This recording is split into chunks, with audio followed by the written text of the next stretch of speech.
welcome back to a wrestling podcast with MrEliMac. I'm your host, MrEliMac, and I have, after a bit, thought about it, and I'm going to be reorienting what this show actually is, because when I was first doing it, I was doing it as sort of like a recap review show of the wrestling shows like Monday Night Raw, SmackDown, AEW, but then as I was thinking of it, and as I was actually doing the show, I was slowly realizing that I wasn't really interested in talking about, or doing recaps of the shows. I like talking about them, but actually doing that as a show wasn't really my first priority.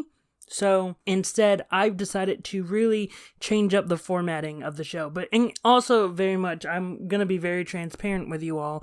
I wasn't actually able to watch Monday Night Raw. I don't have a lot of opportunities to watch NXT or TNA, hence why they were never actually talked about. Look, I'm at work on Wednesdays and Fridays, so when it comes to actually watching AEW Dynamite and SmackDown, I really don't have a lot of time to actually just sit down and focus on them. So instead of making this a show about a recap and talking about all the shows, instead I'm going to be doing something that I actually think is a whole lot better than for me, that is, and I'm just going to take a topic that is happening in the world of wrestling each week and sort of focus that as the main topic of the show, because I really like talking about wrestling, but in terms of like talking about the actual shows, I don't like analyzing or like trying to nitpick the entire show and like, oh, let's talk about this match. Oh, this match was fine. This is sort of the thing I'm missing from it. But yeah, I really don't like talking about it that way. I like talking about the grand story of wrestling and certain storylines, and that's sort of what I'm going to be doing from here on out. And if you like the direction, like me changing in that direction, please hit the like button and subscribe to the channel. That way you can be up to date with all the videos I have here on the channel. Also hit the notification bell. That way you can be notified whenever a new wrestling podcast video comes your way. So let's get into the main topic that I really want to talk about. And it's a topic that I've wanted to discuss for a long time. In fact, I've wanted to talk about this one storyline, whether that be me doing a fantasy booking video on it, or just me talking about it in general with people, and that's the Bloodline storyline.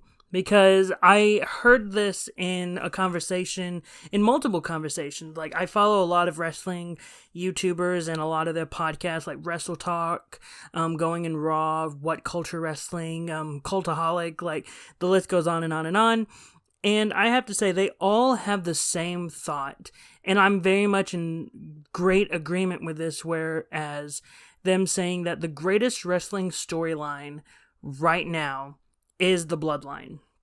The Bloodline, as of right now, is the greatest wrestling storyline going on in 2022 and even throughout the past 2 years, ever since Roman Reigns came back. This has sort of been like the best story in terms of wrestling. And it's something that probably would never have happened if Roman would have still been face.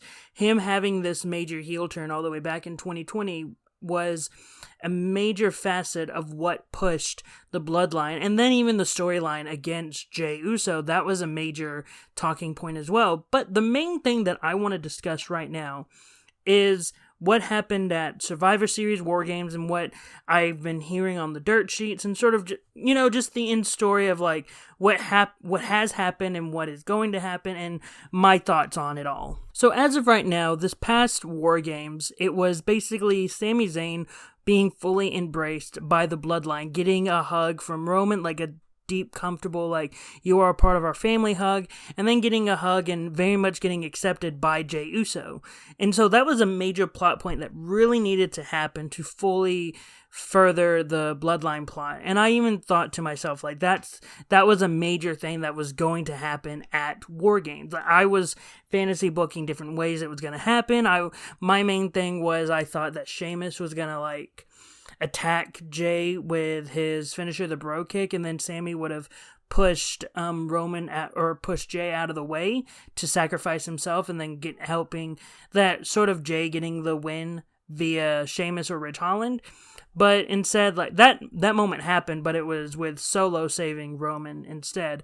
But we did get the moment of Jay sort of saving Roman from getting pinned on, or like getting the loss, and had very much Sami fully willing to let go of the Kevin Owens relationship and friendship to have the Bloodline friendship.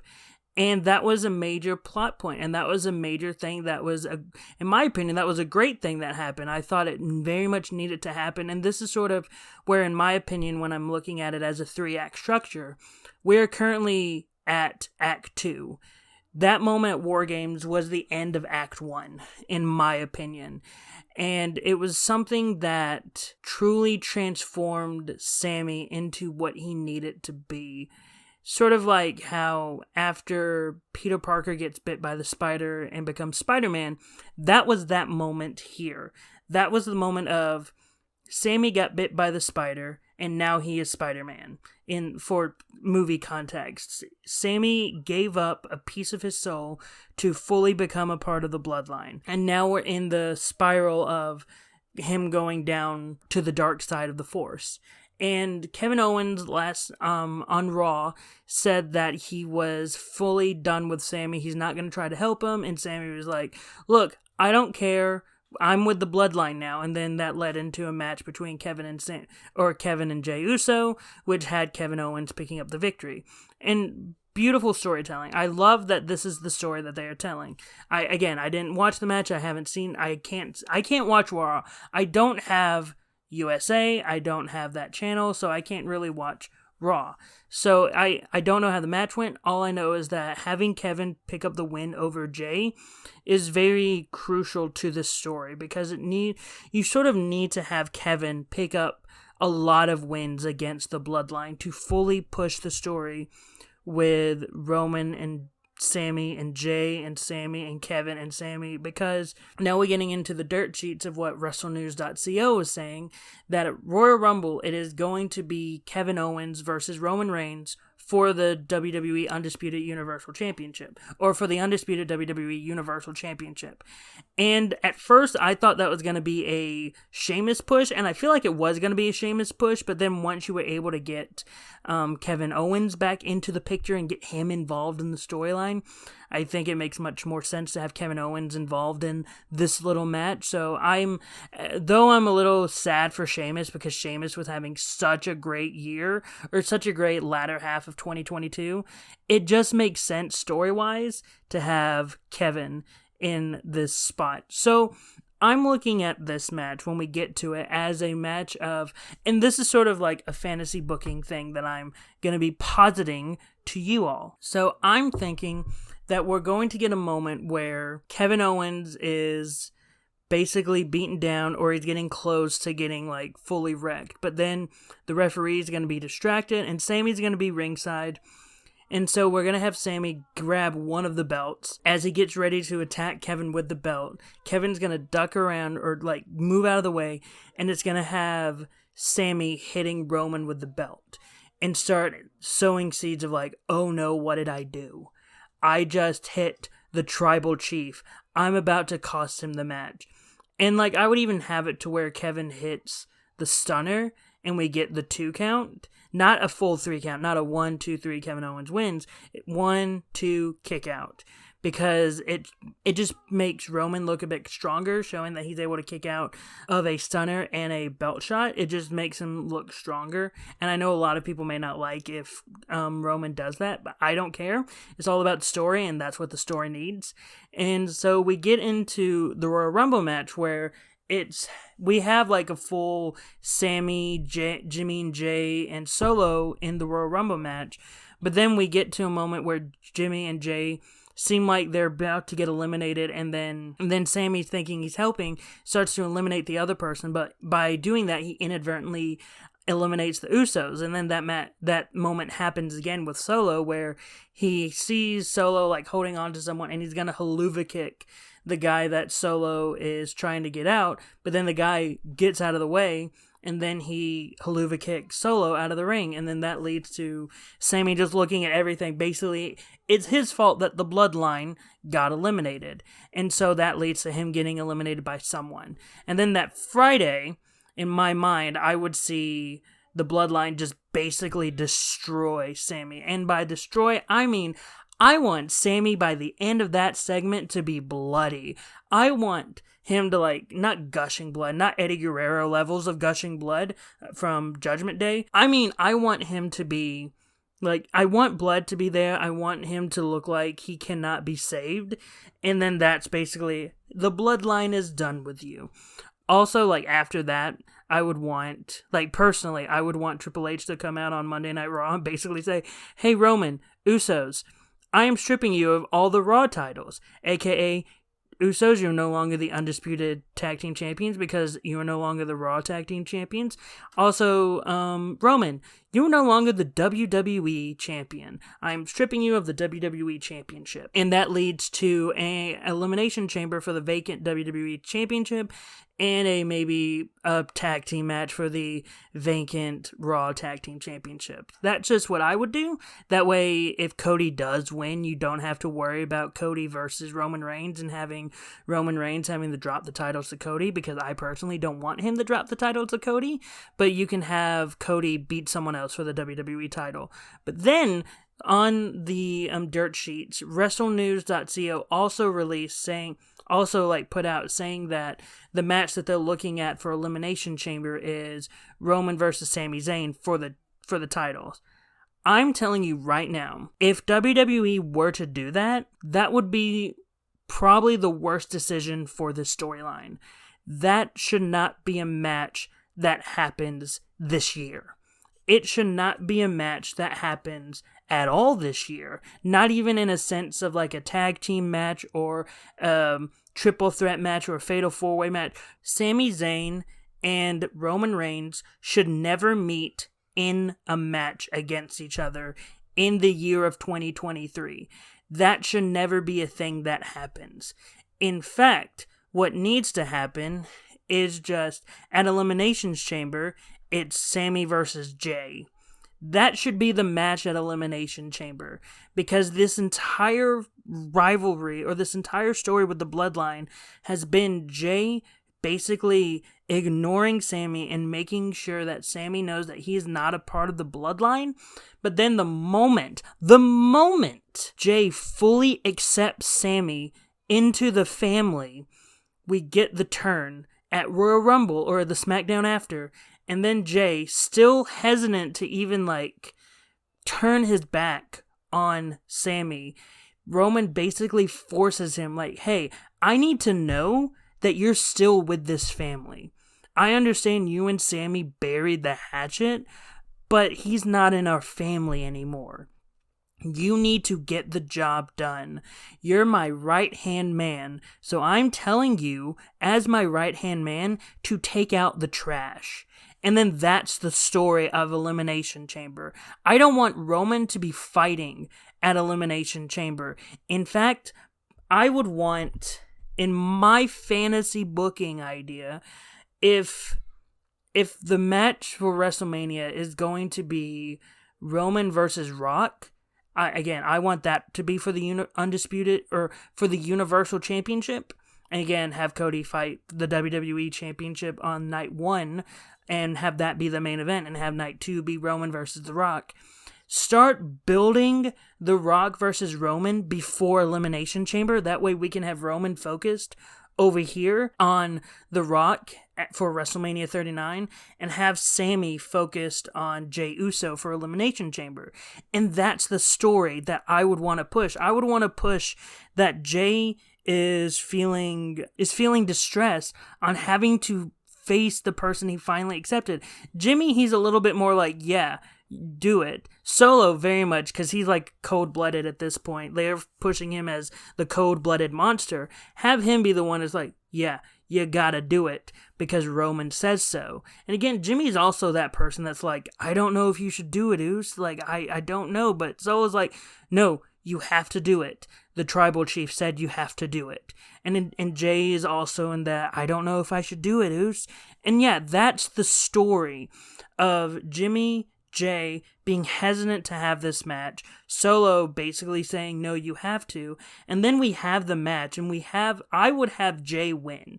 I would have Jay beat Sami, and have Solo start beating down Sami. Jimmy and Jay are trying to hold him back, but ultimately Solo's like, no, this is what Roman told me to do. He also told you two to do it. So let's get in the ring and let's do it. And this leads to another beatdown with the Bloodline, and then because it's in Montreal, Canada, everyone's going to be cheering Sami anyway. And so a massive moment, a massive beat for the story would be to have Kevin Owens run down that ramp, crowds going crazy at this moment. And then you have Kevin fight off the other members of the Bloodline that aren't Roman, because again, Roman doesn't need to be involved in this match. Roman should not be having a one-on-one match with Sami. We have Kevin fight them off, and then we have a moment where Kevin is holding out his hand. Though he said that he was done with Sami, he understands that, no, you are still my friend. Look, I understand we had this massive rough patch, but I know when injustice is being done, this is an injustice, and I've seen what happened. He holds out his hand, basically take my hand. And then the audience is just cheering on, basically telling him, yes, do it, take the hand. And that's when Sami grabs Kevin Owens' hand. Crowd goes crazy. The roof would not be big enough to hold the cheers in Montreal for that moment. And then that's the next push to have Sami and Kevin Owens versus the Usos at WrestleMania. Night 2, by the way. I would have that match be Night 2. And then you have it, and I would say midway in the card, not the one where everyone wants to go to sleep. This is a big match. So you have this one be one of the main attractions of Night 2. And so you have that match, and you have it be a good 20 minutes. I would say maybe also 19, maybe at minimum. But then you have that match happen. You have Sami Zayn be the one to get the pin on Jey Uso. They're the tag team champions. Roman tells Jay and Jimmy that they're not allowed to challenge for those titles again until SummerSlam. Basically telling Jimmy and Jay, hey, you have to prove to me why you deserve those titles again. You lost them after being the longest reigning champions. You lost it to the Fake and his friend. So you don't deserve to get a rematch for those titles yet. You have to wait. And that's what I think the story should be. It should be a story of Sami, during this period of winning the titles, and then when they lose the tag team titles, not at SummerSlam. I have Kevin and Sami retaining at SummerSlam. I had them losing it around Survivor Series, but you have this moment of Sami trying to pull himself out of that mode of being in the Bloodline, because no matter what, Sami is going to be the most over wrestler they have in the company. It does not matter if Cody Rhodes comes back. It doesn't matter how over Seth Rollins is gonna be. All that's going to matter is that Sami Zayn is now a face. He's teaming up with his best friend against the Bloodline. They are the most over team, and they are the most over act in WWE, no matter what. And then at Survivor Series, I have Kevin Owens and Sami Zayn losing the titles, and Kevin goes back to Raw and basically say, hey, I was only with you to help you recover. Because you were in a dark place when you were with the Bloodline. You were in a very dark place when you were with the Bloodline. And so, now that you're out of that, you're ready to overcome. You've overcome your demons, so you're ready to be on the road to recovery, a sort. And then Kevin goes back to Raw. And then the entire time, from Survivor Series to the Royal Rumble, it is Sami saying, and this is going from 2023 to 2024. It is Sami Zayn saying, hey, Roman, I'm going to take that belt off of you. Because, again, at this point, Roman's not wrestling as much, so he's able to only wrestle maybe at Survivor Series. And plus, Cody's the WWE champion, so you're going to have a lot of main events with the WWE championship as the main event at pay-per-views. So you're not going to have to worry about not having a main event championship as the main event. We're going to have it with Cody. But like at a SummerSlam or a Survivor Series, Roman's going to be the main event. And so we get to the Royal Rumble of 2024, and that we're leading up to WrestleMania 40 at this point. And so I have Sami entering at number 1, and I have Solo Sikoa entering at number 2, and I have it be Sami and Solo going quite a bit of distance, but then sort of around when 15 wrestlers have come out, that's when Sami eliminates Solo. And then around the 20th mark, I want to say, I have Jay entering, and then around at 25, that's when Kevin Owens enters. And so the final 3 of sorts is going to be Jay, Kevin Owens, and Sami Zayn. Those are the final 3 in the 2024 Royal Rumble. And it's going to be Jay eliminating Kevin, and it's going to be down to Jay and Sami, and I have Sami eliminating Jey Uso, winning the Royal Rumble, entering at number 1, winning the entire thing, and he is the number 1 contender for either the WWE or the Universal Championship. He's already laid it down. He's going to be fighting Roman at WrestleMania 40. That's where the match is going to be. That's going to be the main event of WrestleMania 40. Sami Zayn versus Roman Reigns.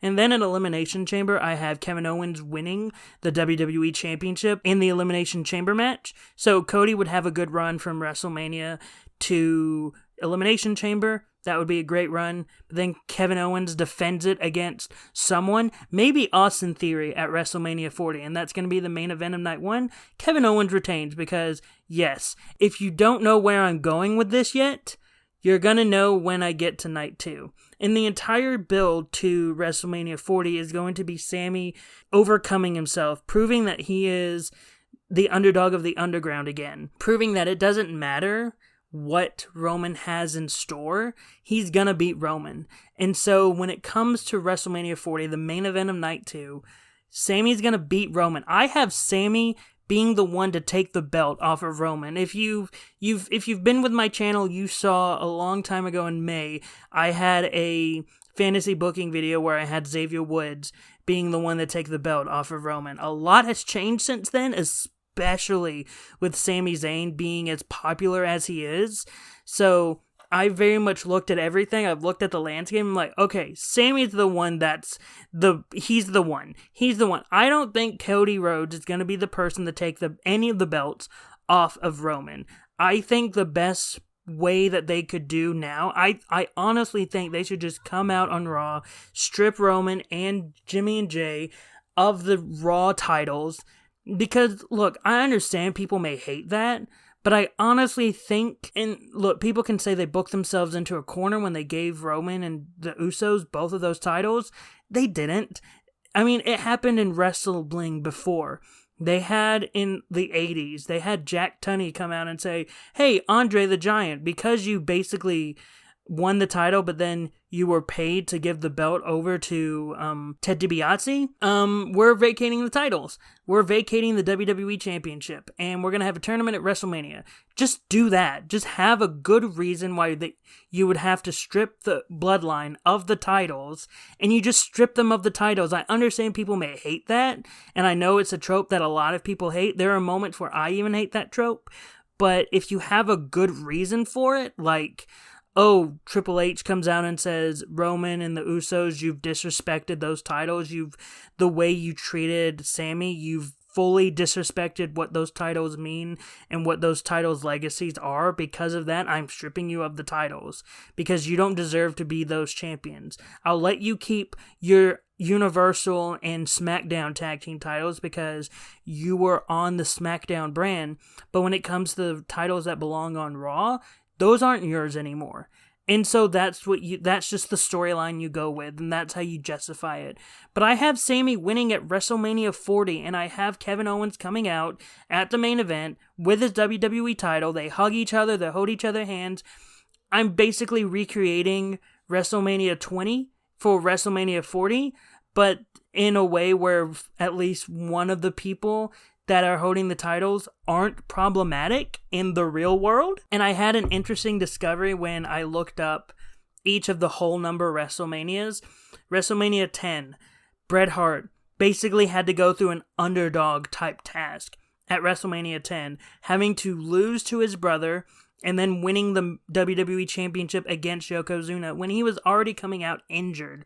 Chris Benoit, when he won the World Heavyweight title, he was the one that probably a lot of people were thinking, oh, he's not going to win. It's probably going to be Shawn Michaels at WrestleMania 20. What happened? He won by making Triple H tap out. An underdog story. WrestleMania 30, Bryan Danielson had an underdog story. So it's right there. It's very obvious that WWE, at least in the Vince McMahon era, liked to do underdog stories for his whole numbers. Sure, the WrestleMania 31 wasn't supposed to happen, but when it started happening and it got a lot of momentum, a lot of people stuck with it. Also, I just found it funny that 2 of the previous winners of the main event titles were Canadian. So why not at WrestleMania 40, at the 4th one, have another Canadian win the Universal Champion or have another Canadian win the main event title? That way we can have wholesomeness. But it's just, I think, and this is all stemming from the fact that WrestleNews.co said that it was going to be Sami Zayn versus Roman at Elimination Chamber. That shouldn't happen. And I know on Going in Raw, Steven Larson very much said that they didn't think Sami's storyline was leading to the Universal Championship. And I understand that.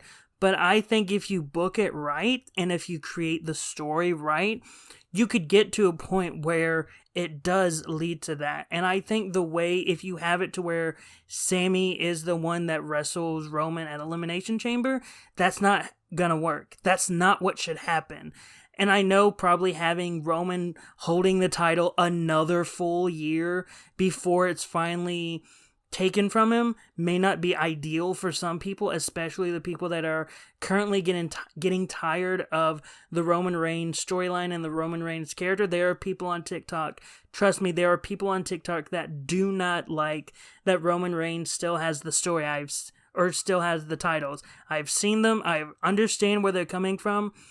I just think that the person that needs to take the belt off of Roman needs to be someone that could be easily built as an underdog, and someone that, with that underdog status, could win the titles. That's why I thought all those months ago that Xavier Woods could be the one to take the belt off of Roman, because I think that if you build him up, he could have been an underdog that people would have believed and rooted for. And now I'm looking at it now in this new lens. Sami Zayn is an underdog that you can build and make believable to win the Universal Championship and be the one to dethrone Roman Reigns. Cody Rhodes, no matter how you book him, he will never be perceived as an underdog against Roman Reigns. Sure, if you put him up against Roman Reigns, he is going to be the one that people are like, oh no, he's not going to be the one to win because it's Roman Reigns, so Roman is always going to win. Sure, but when you just look at Cody Rhodes, you don't think underdog.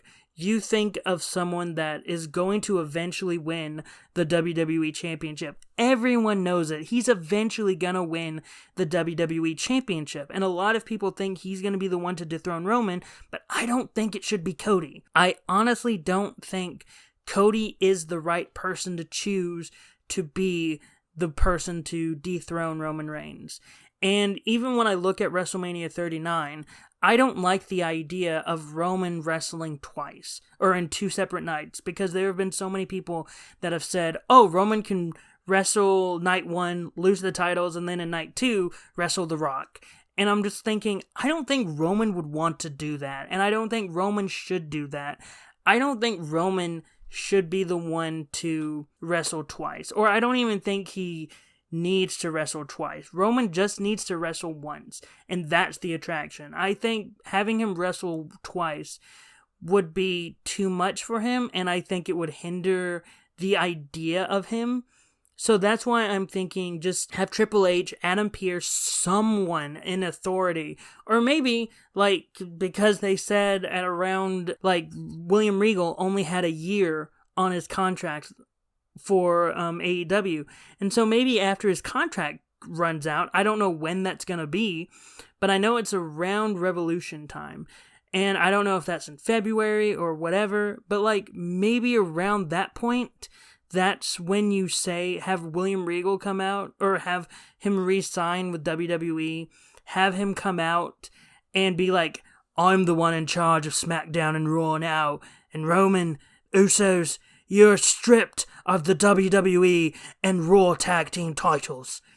And like have William Regal be like the authority figure of the WWE whenever Adam Pearce or Triple H, or have William Regal be the general manager of Raw and have him say, I am not going to have one person carry all the titles.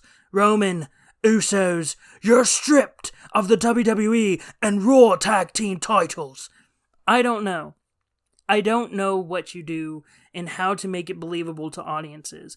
All I know is that I don't want Cody Rhodes to be the one to dethrone Roman, and I think having Sami wrestle Roman in Elimination Chamber is the wrong decision story-wise when you look at the story that they've been creating with the Bloodline. I may be the only one that thinks this, and I'm fine with being the only person that thinks this. I just think that Sami should be the one to take the belt off of Roman, and I think it should be at WrestleMania 40, and I don't think they should ever meet with each other in the ring against each other, whether that be, again, tag team, triple threat, fatal four-way, any type of match type. They should never wrestle each other until WrestleMania 40. But those are just my thoughts on this entire Bloodline situation, on Sami, on Kevin Owens, on Cody Rhodes, all that.